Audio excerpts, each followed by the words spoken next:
Thank you for your support of the podcast. It absolutely means the world to us. A lot of you reaching out over the weekend, expressing what you've enjoyed about the show. We've been doing this for 7+ years now and absolutely loving every minute of it. But BYU went to 6-0 on Saturday night. They're now ranked 15th in the country. Big noon kickoff, by the way, is coming to Provo, Utah this weekend for the rivalry game. So it's going to be a huge, absolutely gargantuan weekend for BYU ahead.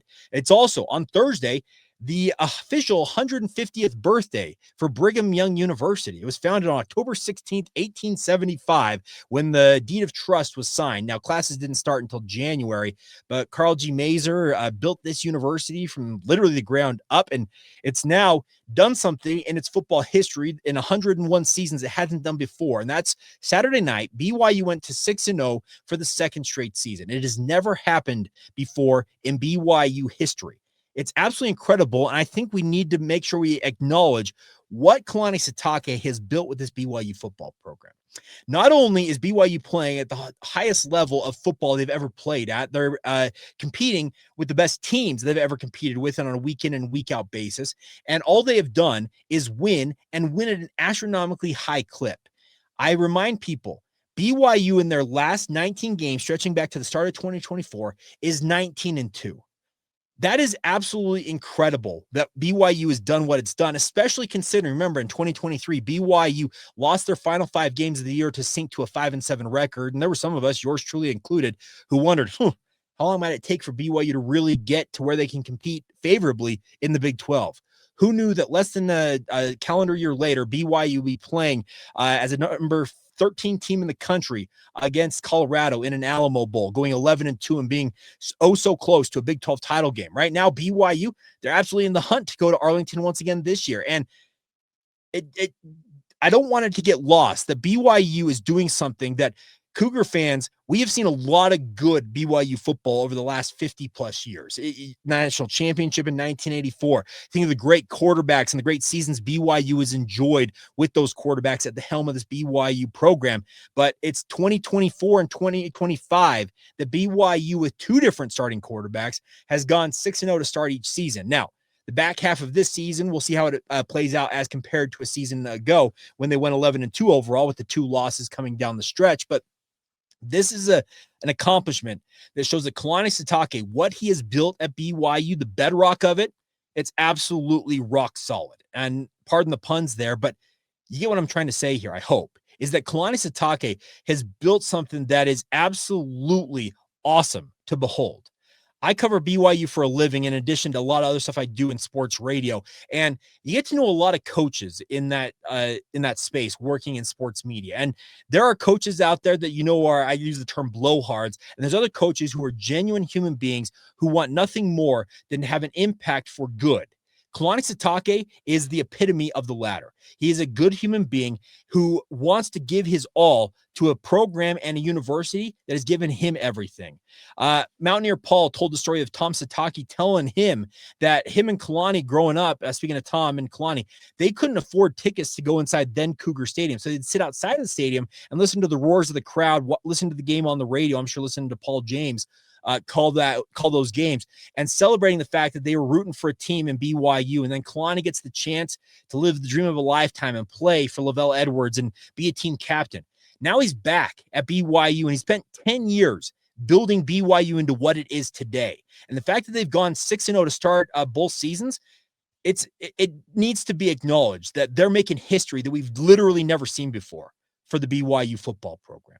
It's an awesome thing to see. And Andy Splatz, I'm going to give him a shout out here. He did a very good analysis of this, talking about how impressive this is for BYU. He says it's quite rare for college football teams in FBS, the top division, to start back-to-back seasons at 6-0, as it requires sustaining elite early season performance amid roster turnover, injuries, and escalating competition from conference opponents. It says based on historical data from the past 25 seasons, so 2000 to 2024, this has happened only 5 times across all 134 FBS programs each year. Once every 5 seasons on average, or roughly a 0.15% chance per team annually to have this happen.